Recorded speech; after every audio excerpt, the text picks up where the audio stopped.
I'd like to welcome everybody back, and I hope we had a few membership renewals during that break, or at least hoping you're going to consider joining or renewing. And if you didn't, I think you're going to want to join after our next presentation. So, Bill, am I shared there?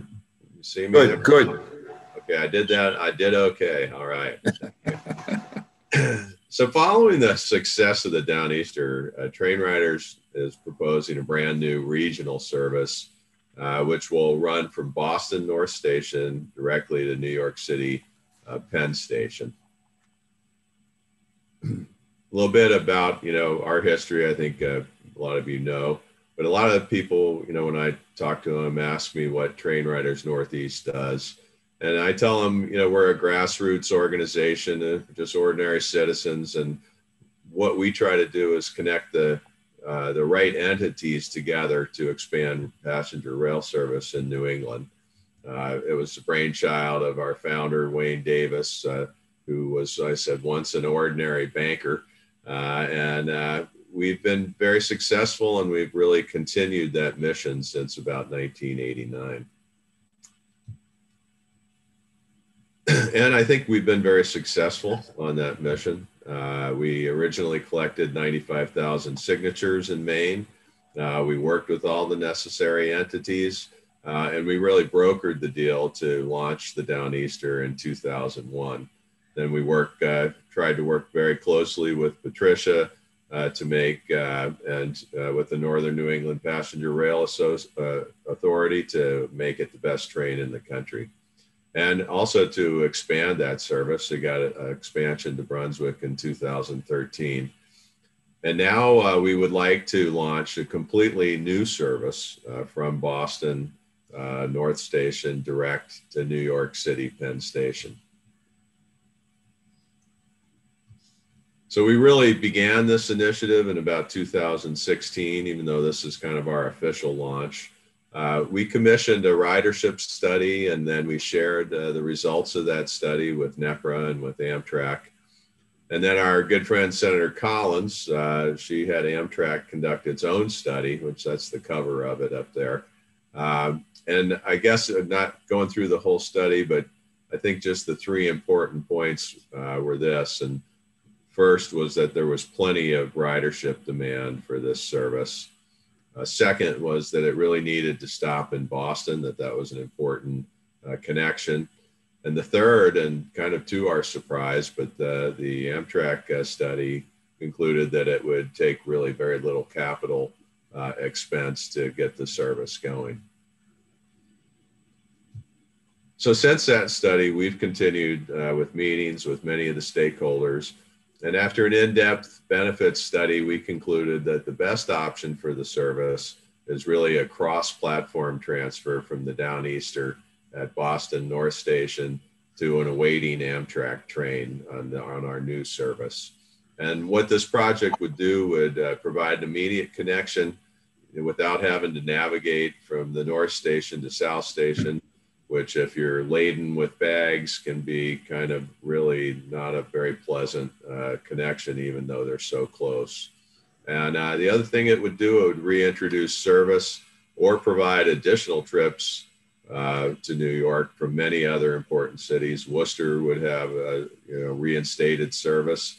Springfield, Hartford, all the cities along the line would have additional trips into New York City Penn Station. So we've kind of taken the liberty of naming the service. We're calling it the New England States. And it would be really a truly regional project, and it would provide really direct benefits to people in over 5 states. So a very regional project that we're proposing. It also relieved congestion at South Station. Everybody knows that that's kind of reaching capacity and had to go through renovations, and it would provide a more convenient departure from the whole area of West Boston and New Hampshire if you could leave from North Station and not have to navigate your way to South Station. And a major advantage of this service is the very low startup cost. And to provide a service, and we were looking to provide a service with a similar travel time that South Station provides, and really kind of get it equal, so you could go from North Station or South Station in the long run. And to do this, to get close and to start to really kind of be equal with the South Station to New York line, most of the improvements are really kind of, I'd say, from Worcester to the Springfield line. So when we say, you know, the startup costs and capital costs, that's probably where the majority of the improvements would go. And a lot of, since we started even in 2016, there's been a lot of improvements already between Springfield and Penn Station from other entities along the line. So this is a map. We just want to kind of just to give you a little information on the really kind of the Boston and North Boston route, and where we're proposing that it would go. It initially follow where the Downeaster maintenance corridor is right now, and pick up, it's a route called the Grand Junction branch, and that would run you through Cambridge, and then connect to the MBTA tracks, and then on to Worcester, and then to the CSX tracks onto Springfield. So this is just kind of the route and the crossings right through Boston proper. As we said, this will be a truly regional service, and that bodes well for funding, as multi-state regional services have a much greater chance for federal funding. And maybe if this new Senate bill passes, it might even have even more of a chance, or a good chance for federal funding. And we also think there's numerous allies along the line who are going to benefit with increased trips to New York. And as we said earlier, there have been already many track improvements between Springfield and New York City. Some of the big news, and the other piece of this, is that it's projected that the service could start up within one construction season after funding approval. And that's kind of unheard of, or is unheard of. So here's some of the station stops proposed, just to give you an idea of the stops that we might make along the line. I'm not going to go through them all, but this is what we're taking a look at. There's a couple new stations in Boston in the West area. Running times, we took a look at the current and the proposed running times. Again, we're trying to get it as close to the South Station, Penn Station running time as possible, which is, I think, averages, they're different, but averages 4 hours, 15 minutes, 4 hours, 20 minutes in that line. Whereas you see on the average speed lines here, maybe you can see my cursor, we really kind of focused on areas, again, from the Worcester to Springfield area. Looking Framingham to Worcester right now, the average speed's about 36 miles an hour. We think our upgrades would get it to 60. Worcester to Springfield from 43 to 65. And then the rest of the improvements, we really haven't changed. Springfield and all the way down to New York Penn Station are what the current Amtrak running times are already. Another advantage, this service provides many connection opportunities to many other services along the line. And, you know, again, I think Ross was talking about bringing the Montrealers down to Old Orchard. Well, maybe you could get there all the way by rail now with our Downeaster stop in Old Orchard Beach. So there's a lot of connection opportunities as well. Some of the additional benefits is same day travel from starting out maybe from the Downeaster as far west as Buffalo. There's easy connections with the Vermonter, connections to Chicago, Montreal, as I said, and Vermont. And that'll be from Boston North for the first time in decades. So here are some of the entities with the check mark that we've made some initial consultations with. Obviously, Patricia and NEPRA, and we have some more to go.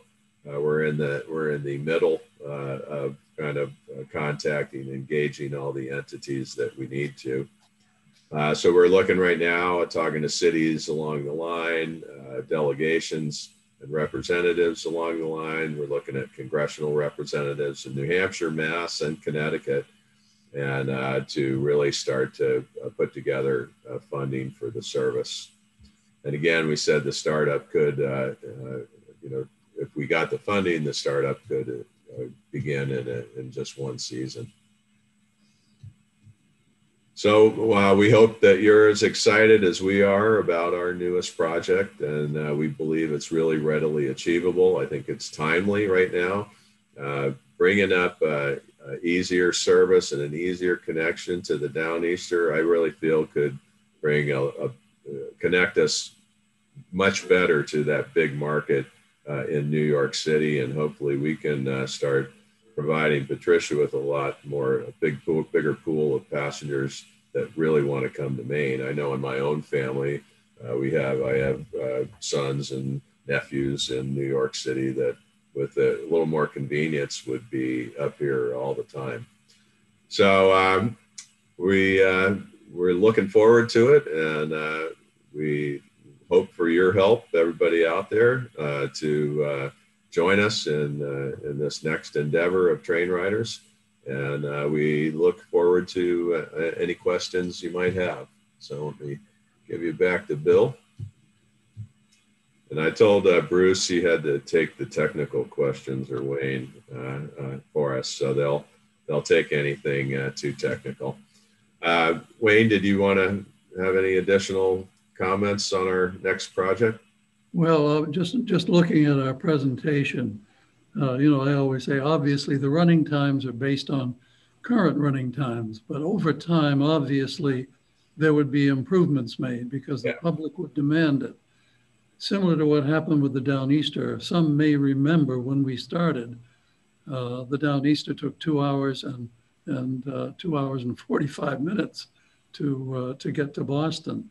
But the moment improvements were made over the first 2 or 3 years, and we knocked 15 minutes out of the schedule, the ridership rose 33%. Right. So it shows how important timing is. But the issue on this one is reopening the corridor of commerce. It's been there all these years and just waiting. And I know that people are concerned about, there's been a comment about the MIT buildings and air rights and so forth. John Stilgoe's book, Train Time, that was written just a few years ago, closes with a statement about Grand Junction, about the usage of rail tracks around the country, and how the ones that were lucky that still remain. And he specifically mentioned in closing the tracks, the single track that runs, through Cambridge under MIT. But he noted that it was built for 2 tracks. And he said it's obviously just waiting for good sense to take over. So there are a lot of questions to be asked, and we know that Massachusetts will be one of them. But at this reading, we are blessed with a delegation that has offered to put the delegation from Maine, New Hampshire, Massachusetts, and Connecticut in the same room and bring the issue up. So that, as we learned 35 years ago in dealing with Amtrak and Congress for the Downeaster, as Graham Claytor said to me, thank goodness we've had this meeting. What you've done is eliminate 7 to 10 years of impossible phone calls and letter writing. And this was even before internet. So we've never forgotten that. And we do have a delegation that is rail oriented. And anybody who watches knows that we now have 2 senators in New Hampshire who are very much in favor of the linkage. And the same thing exists in Massachusetts, with some in the delegation that we're working on. And of course, Connecticut's already told a lot of us how they feel about rail, the line that they're running between New Haven and Springfield. So we have our toe in, and we have a lot of people listening, but we haven't had the big meeting yet that we are looking forward to. Anyway, that's my thought. But a great job, Andy. Well, thank you. Thanks. That it's there, it's available, it just needs to be done. And again, looking back at past dialogue with other leaders around the country, if we spend half as much time as we do giving excuses for why something cannot be done, if we applied that to what can we do to make it easier to happen, we'd be there. Right. So that's the way we're approaching this for the project. Thank you. Right. And in today's world, I think we've kind of looked at it up to, since the 2016 to under maybe 50 million. And I think in today's world, that's on a transportation project of this scale, that's really not a large sum. No, and it isn't, especially since that some of the estimates that were made by the Commonwealth were in the $3 to $30 billion range. Well, we're not talking about 7 or 10 trains zipping back and forth. We're saying open that door and allow one round trip a day between Brunswick and Portland and New Hampshire and Boston, switch across the platform and go from there to Worcester, Springfield, Hartford, New Haven, and New York, once a day in each direction. And several people in high places have said, hey, we're only talking one train here, not anymore.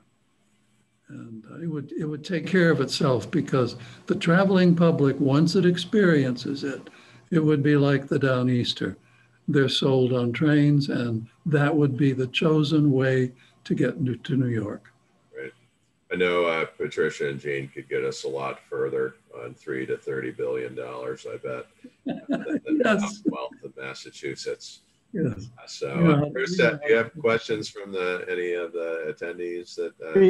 We do. We have actually, our first question came from Ross, which is, how will you deal with MIT? MIT, for everybody who doesn't know, is right on next to the track between North Station and coming onto the line that takes you out to Worcester.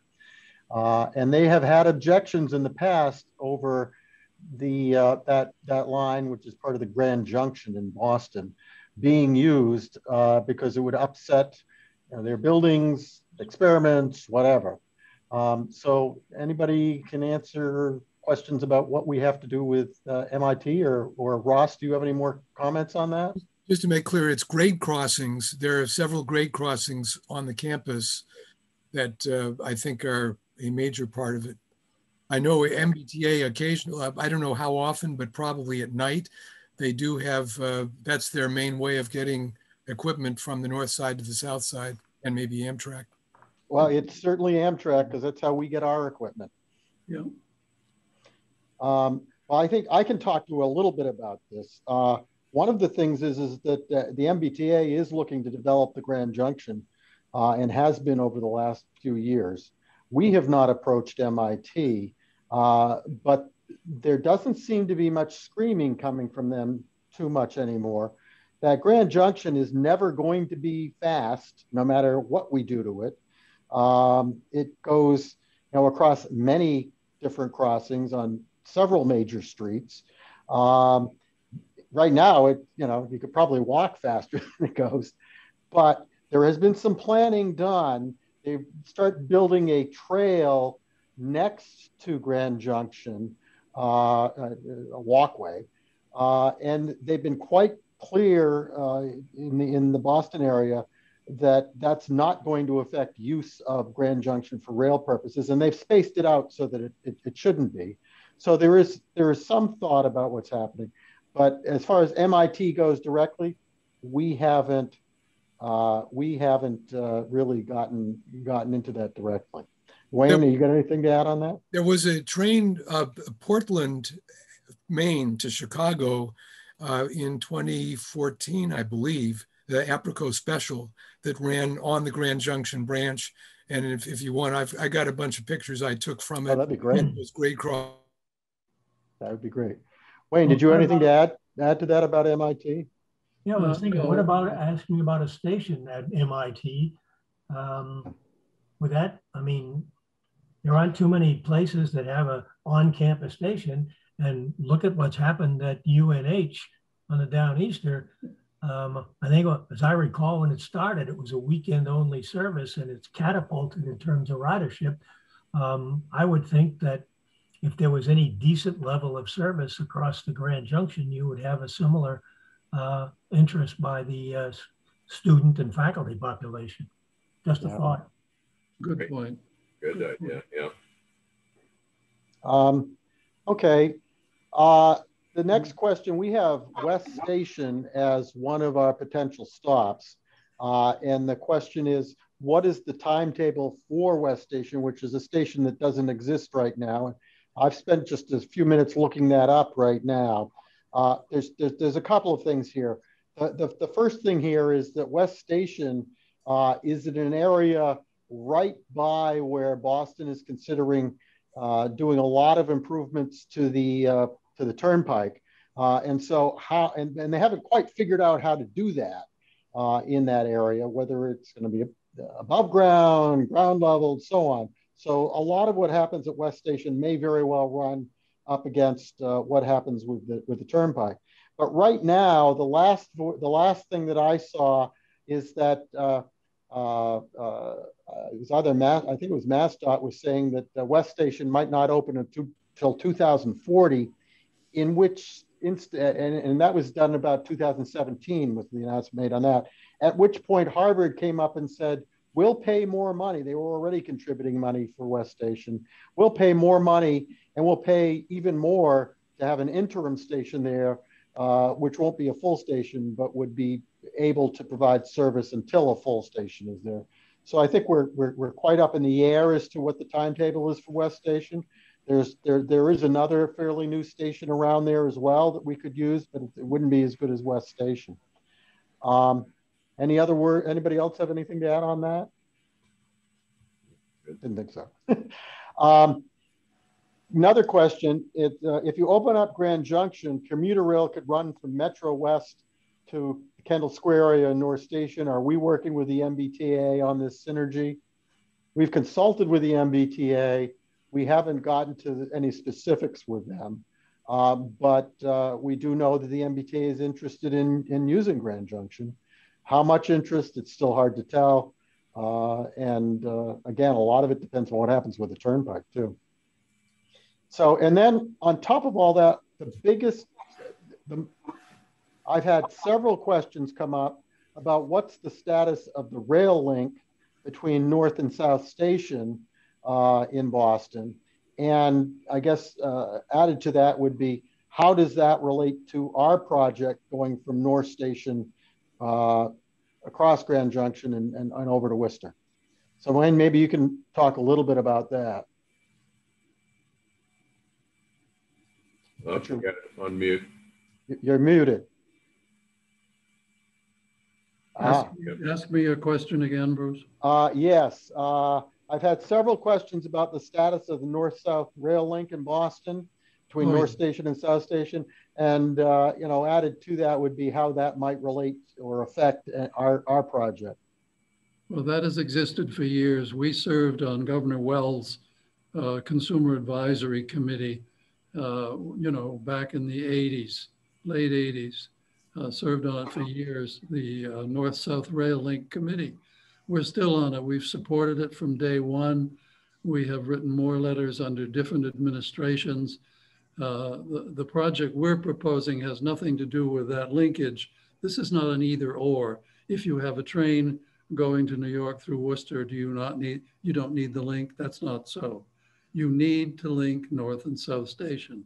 The Commonwealth is one of the big winners on that one, because when you think of all the northbound lines that come into North Station, they should be able to go through. If you live in Fitchburg, you ought to be able to work in Needham and not have to make the trek, across the city. So the link is always there. We are still supporting it. We've written our letters and made our phone calls. So with state efforts and congressional efforts, ultimately it will be built. But we are out here with this project that right now, if we had trains running between Worcester and Boston and Springfield and so forth, they'd have people on them. They would be going to necessary jobs, and they would be not so much pleasure trips at this point, but ultimately over time, yes, a corridor of commerce. And I'd add, I think we feel like they could both exist. Again, as Wayne said, this is an immediate solution, but it's also a solution for people in Worcester, people in Western Boston, to have better and easier service to New York City. And it'll take, I don't know how much more South Station could really take, how much more travel. Having North Station to be able to get to New York will take a huge load off of the burden of South Station as well. So we feel that they're both compatible. Yeah, and I guess I'd add one more thing, which is that one of the big impediments to the link is actually MassDOT. They have not been very favorably inclined towards the link, and their latest study showed that it would cost billions and billions of dollars to create the link. But their latest study included building a new station in the middle of the link, well underground, and plus a bunch of other things that many other people thought would not be necessary for the link, which added to the costs. And I think most proponents of the link agree very strongly that the figures that were obtained from MassDOT or by MassDOT were well above what it would cost to actually construct the link. Which is the same organization said it'd be 30 billion to get to Worcester. Is that true, Bruce? Yes. Yeah. Yes. So they might have a history there. Any other questions, Bruce? Let me just see.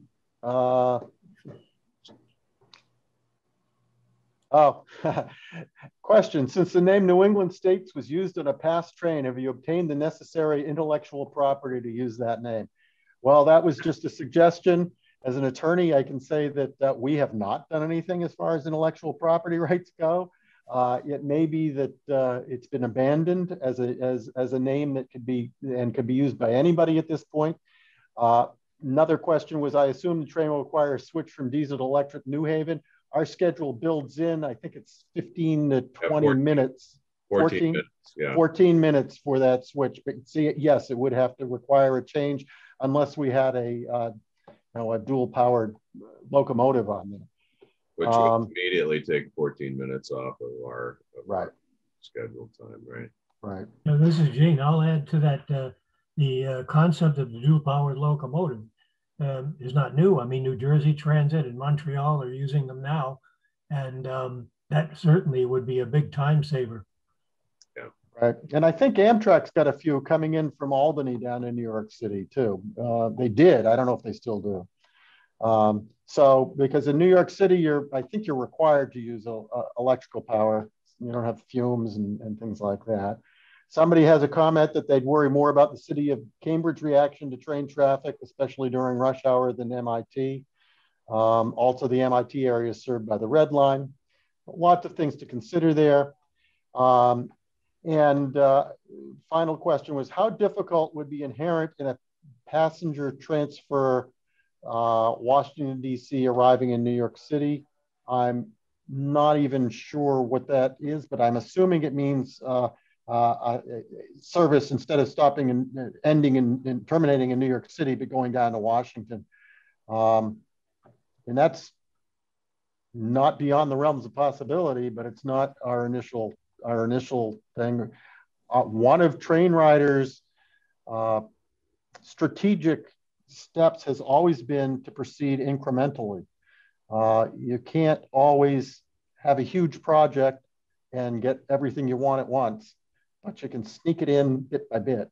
And I shouldn't say sneak it in, but you can get it bit by bit more easily in many instances. We recently toured the Downeaster line, and we wanted to get some reactions from town managers and other representatives along our line, at least what they thought about the new service. And so Bill Lord took a camera with him, and we got a quick video to kind of go through there and see what their thoughts are. Hi, I'm Deborah King, and I'm the Executive Director of the Brunswick Downtown Association. Our organization manages the Brunswick Visitor Center. I'm here to advocate for Train Riders Northeast proposal for a much simpler way to get from Brunswick to New York City. We can hardly wait to welcome those folks traveling from New York City as they make their way up to Brunswick, Maine. Hi, I'm Ed Bonney. I'm the manager of the Amtrak Downeaster Station in Freeport, and I'm really excited about the proposal to connect us directly to New York City, not having to change stations in Boston. What it's going to mean is going to facilitate bringing the tourists up from the metro area to Maine for the weekend, and it also is going to give us other opportunities for people in Massachusetts to come up for day shopping trips. I'm Ed Suslovic, and I'm a member of the Downeaster Station Committee representing the great city of Portland. So I'm really excited to be part of the effort to look at the expansion of rail passenger service, giving us that cross-platform connection in Boston. Just think the possibilities for passengers whether headed south to New York from Maine and New Hampshire, or just as importantly, coming the other way from New York and southern New England and western Massachusetts, heading to Maine. My name is Larry Mead, and I'm the town manager of Old Orchard Beach.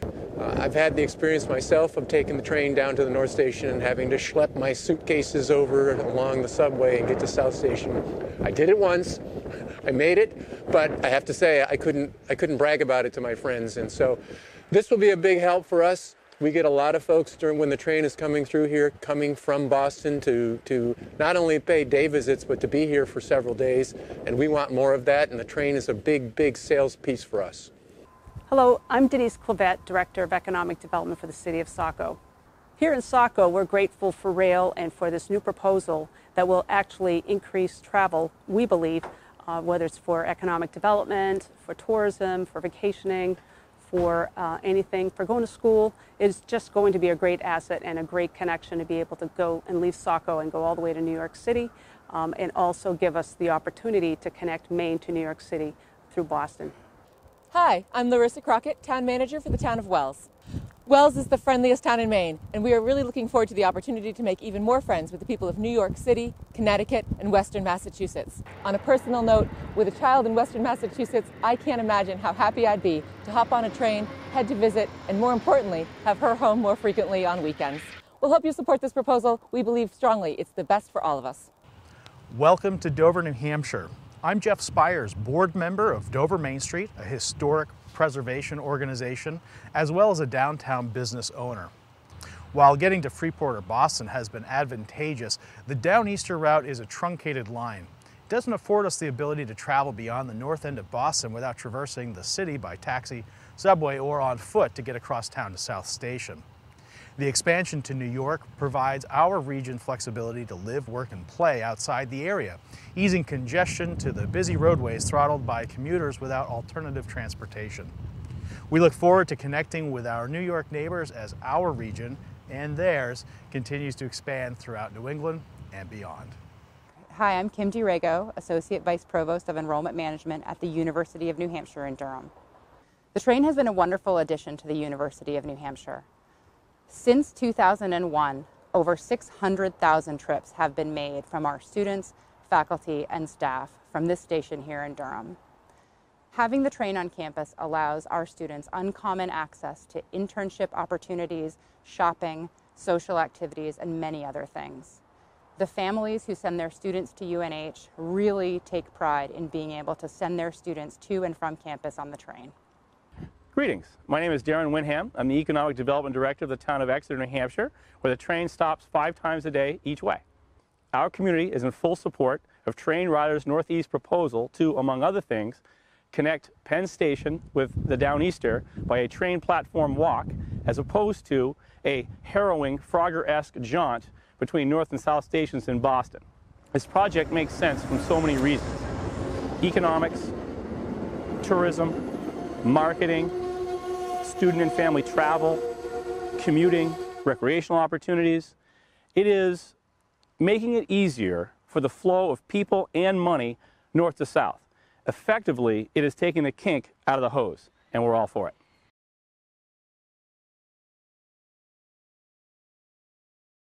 Well, that's, I think, a pretty good indication, at least along the Downeaster station of the support. And I'm sure as we travel further through the other towns down to New York, that we'll also continue to find support with the delegations and with the people in the towns of all the stations along the line.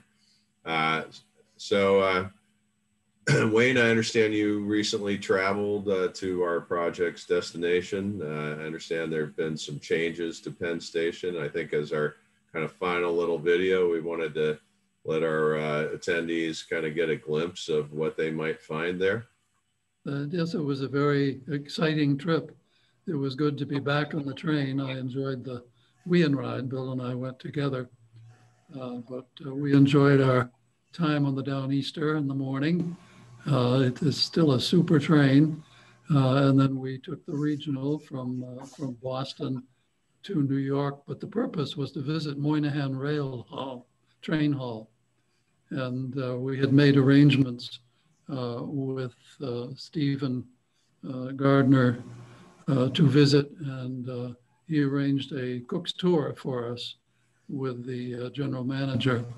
So we were given top to bottom, and for 3 hours we were able to roam through the station, and it's an amazing structure.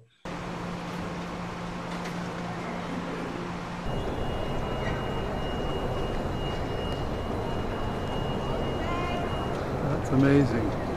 This is the largest public space. It's wonderful. The height of the room, given what we've had at Penn Station all these years, after they tore down the original one. This is very elegant. A wonderful skylight.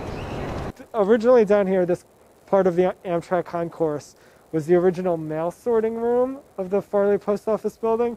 So this is all new ceiling that was built, but it didn't have to be built from scratch, right? So a lot of this was already here in terms of allowing this natural light to come in, because originally this served as the mail sorting room where post office employees needed that natural light in order to sort through the mail. Separate ones. Yeah. So if you need to talk to an agent, customer service is here. And so this, we could go, so this is, attention please. This is the last call for Amtrak Ethan Allen Express Train 291 on. So we're in the Metropolitan Lounge of the Moynihan Train Hall. So this is available for the solid first class customers, private room customers, people who want to buy a single day pass can come here as well, and also select AGR Amtrak Guest Reward members as well. As part of the Metropolitan Lounge, there are these cabinet cubbies for customers to use here. So you could just open, you could hang things from the railing there, if you've got suits and garment bags or whatever, or you also have the smaller compartments as well that people could use.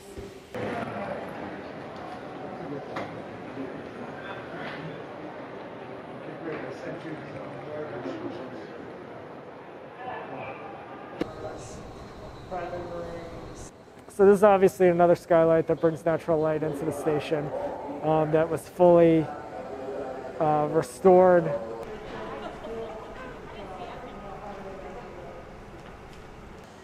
It was after I started working here, although I always wanted to go to Portland. Versus booking a vacation, I was told you have to go there, and I was like, great, I always wanted to go there. It was certainly worth the trip down here, considering that we are planning a train from North Station to this hall through Worcester, Springfield, Hartford, and New Haven to the Moynihan Train Hall. What a wonderful spot at the end of a trip. But this is spectacular new space. This is a boarding call for Amtrak present train. So it looks like a great place, Owen. I think, Gene, I think they had been on the Bright Line with the camera, you know, taking some pictures of what you got going in the lounges, etc. So we can't wait to get there on the New England states, from the Downeaster onto the New England states. I think that'll be a great time.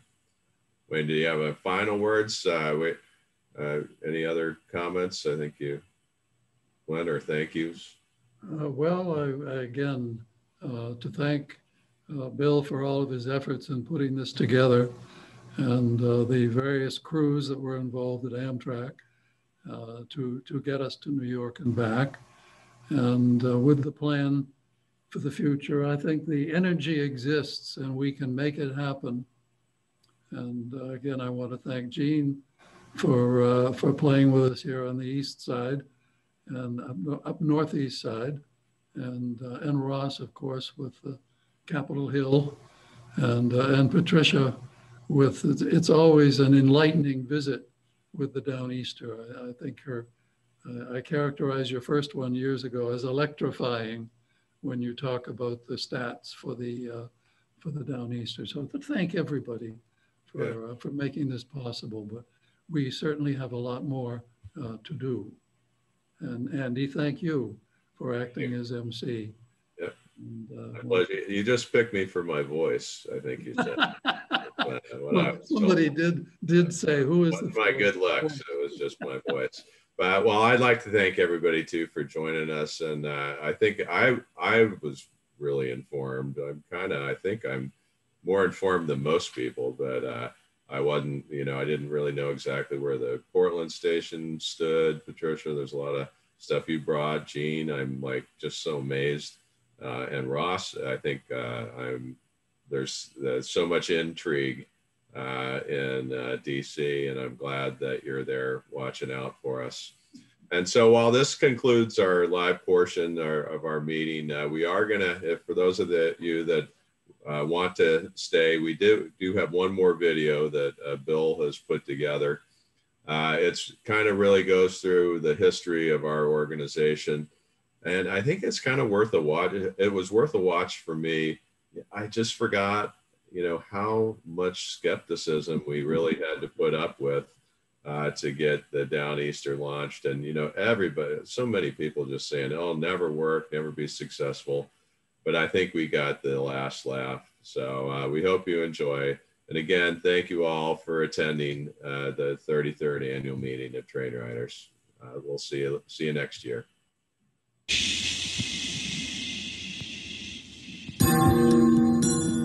Time has a way of measuring progress.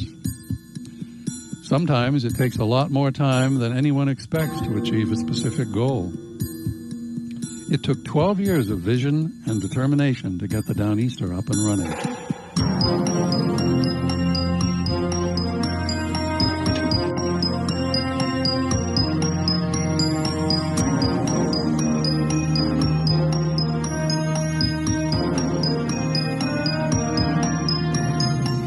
Is one of only 3 states that Amtrak conductors never see. But there's a move afoot to change that. Amtrak wants to bring passenger train service back to Maine with a Boston to Portland line. Mindy Todd reports on what many hope will bring back the once familiar call of all aboard. There was a time when trains were the most viable means of transportation. But by the 1950s, the passenger train north of Boston was dying. By 1965, Maine Central had sold all of its passenger rail cars. A recent study done for the state shows Mainers want to see passenger service restored. The study shows a stronger desire in southern Maine, and that's where railroad enthusiasts are setting their sights. We all hope that to restore the service between Portland and Boston as the first step, and then going forward into the future, it would be I don't think it's impossible to think of it being expanded throughout the rest of the state because of the distances we have. Davis, along with Maine and New Hampshire's transportation commissioners, were among a group touring the Bombardier plant in Barre, Vermont on Friday. The plant makes passenger and commuter trains. This will be a wheelchair acceptable seat for the handicapped. Other than those that are ambulatory, we also have to deal with those. Bringing back passenger service could be costly. The track, now used by freight trains, would have to be upgraded. Amtrak is currently conducting a cost study that the Department of Transportation expects to see next month. In the mid-1980s, the state established a rail policy to preserve and protect the current rail system. Today we look at transportation, recognizing what the highway does in terms of serving our economy, but also recognizing there's strength to the rail system, creating balance in the system, being an environmental advantage, and so forth. It could still be some time before the battle to bring passenger service back to Maine is won, and Connor says it's a fight that the state is taking on cautiously but optimistically. It was about 10 years ago, actually it's probably 11 years ago now for you, that you put an ad in the newspaper asking people who are interested in bringing passenger train service back to Maine. That's right. Then we put a notice out, a few of us, about 11 years ago. If you're interested in seeing passenger train service, come to Portland, come to the bank Tuesday evening at 7 or whatever it was, and 21 people showed up. And they became the first board of directors of what we ultimately selected for a name was Train Riders Northeast. And I'd like to just, take us back, 10 years and where things were. It was really the citizens of this state that rallied to have this service brought to where we are today. It was Wayne and his group that put a petition drive together that actually presented an initiated bill to the legislature, which the legislature approved. Right behind that was the citizen referendum that said, we want the DOT to develop alternate modes of travel, called the Sensible Transportation Policy Act. And right a month after that, we had a new federal law passed that basically told all the states, let's get going here on developing alternate modes of travel. To galvanize public support, we even had our own television commercial.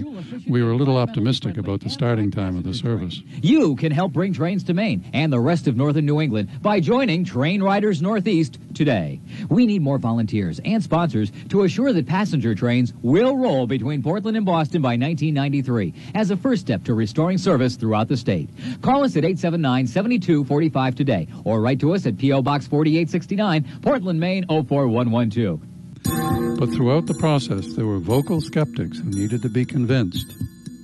We question the wisdom of an act to create the Northern New England Passenger Rail Authority.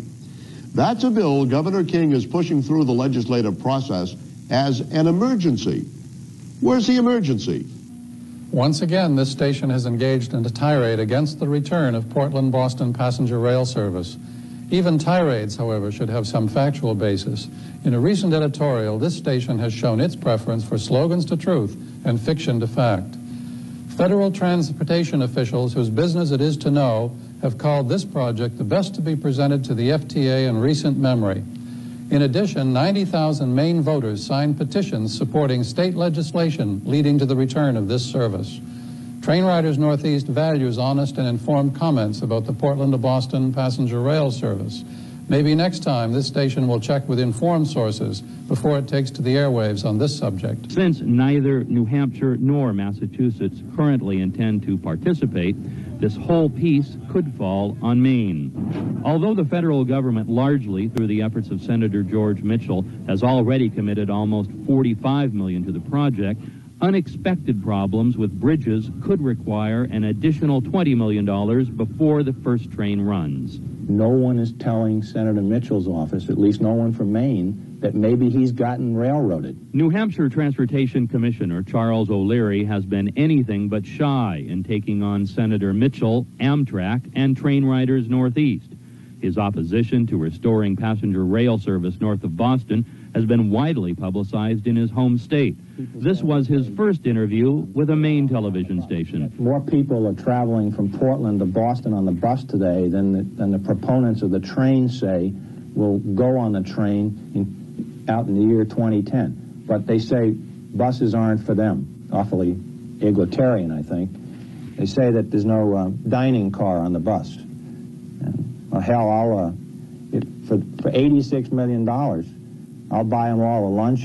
I'll run in a string quartet and a little violin music. They can get romance on the bus. There's been a fair amount of reporting in the last few days about how the train is going to be slower and more expensive than the bus. And we know the vast majority of people don't take the bus, they drive their own cars. Do you really think you're going to make a dent in that and change that? Well, we're going to follow the national trend. Yes, we do. In 1999, rehabilitation of the Guilford track began thanks to federal dollars. The driving of a golden spike symbolized that milestone. The ceremony officially kicks off a track upgrade and construction project that's expected to last for more than a year, with passenger service set to begin between Portland and Boston in the spring of the year 2000. It's going to happen. It's real. And, you know, today is the beginning of that. There's no question in my mind that just as soon as this work is done, we'll have passenger rail service here in the state of Maine. But there were frustrating delays that continued to postpone the start of the passenger service. Maine could finally see the return of passenger train service. The first trains will run from Portland to Boston, and there's already bold talk in some quarters of extending the service up the mid-coast onto central Maine. But it doesn't pay to be too bold in all of this, because the history of the effort to bring back trains between Portland and Boston is filled with delays and setbacks. So what is the outlook? As News Center's Rob Caldwell reports, it's still not clear just when the trains will be calling all aboard. In the 1860s, the Transcontinental Railroad was built from Nebraska to California, across deserts, mountains, plains, and hostile Indian country. A monumental job that took just 6 years.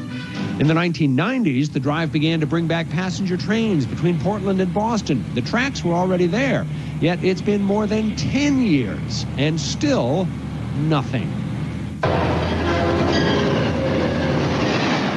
So, when will the trains start to roll along this route? The Northern New England Passenger Rail Authority, the state agency responsible for the service, says it should happen in late summer or early fall. We do not want to disappoint the public one more time. The date that we give to the public is one that we will achieve this time. There are several issues that have to be resolved before any trains can run. One of the stickiest of those issues is how fast will the trains be allowed to go? The state and Amtrak, which will operate the trains, want them to run at 79 miles an hour. Guilford Rail Authority, which owns and maintains the tracks, says 59 is the maximum safe speed. Both sides have handed over mounds of paperwork to support their case. An obscure federal agency, the Surface Transportation Board, will weigh the arguments and then settle the issue. It should make a decision next month. There are other matters to resolve, including making sure train platforms are handicap accessible. But it looks as though they'll be worked out, and the trains will, at long last, be ready to go. Then the real challenge begins, drawing enough riders to keep the trains from disappearing. Those disagreements were eventually resolved. The Downeaster began its inaugural run on December 15, 2001, a long-awaited achievement. On its first day of commercial service in Maine, the Downeaster is booked solid. The train's first 3 trips sold out. Well, I think it's a deal. I really do, just for the convenience. I think it would be a fun thing to do. So what I'm looking forward to is not having the hassle of the traffic and the lights and everything else that goes along with that. Well, I think initially it will be tough, but I think like everything else, it's going to catch on. I think they're going to be able to pull off 320,000 riders a year. You know, it depends on if you follow the build it and they will come adage, and I hope that'll be the case for this service. According to some passengers, after one ride, the benefits of rail service become obvious. You're not all wired out like you do on aircraft. You know, everybody gets nervous. And so I think this is a good thing to do. There's always a sense of excitement in the beginning. The real test will come once the novelty wears off. But already one thing's for sure, getting there from here will never be the same again. From the very beginning, state government planned on a rapid expansion to Brunswick. Thank you all for coming today. This is a celebration of the commencement of the construction project for the restoration of passenger rail service from Boston to Portland, Maine, and on to Brunswick, Maine.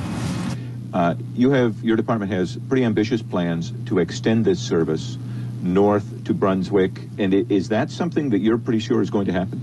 Very recently, we've received really authority now from Federal Highway and from the city of Portland to thread the rail through the city and allow us to then move our way up through Yarmouth and on to Brunswick. We think as early as 2003, we're going to have the rest of the pieces of the puzzle coming together. Working together, train riders, the Northern New England Passenger Rail Authority, and Pan Am are committed to improving the tracks to Brunswick. We're coming to Freeport. We're coming to Brunswick. It's only a matter of time.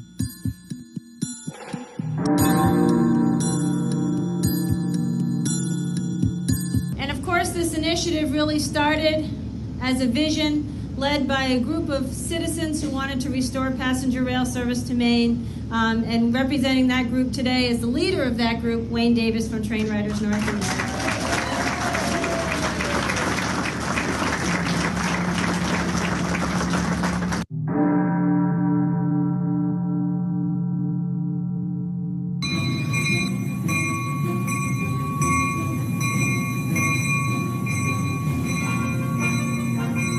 This facility, well, you just look around, this is first class. We were questioning why it was decided, and then you have those pictures up there with the ice all over it, and we said, oh yeah. Now we know. It was a struggle, wasn't it? It was, and we all sadly watched it in the paper, but, you know, in the end, there was a rail yard here. There's just a better one now.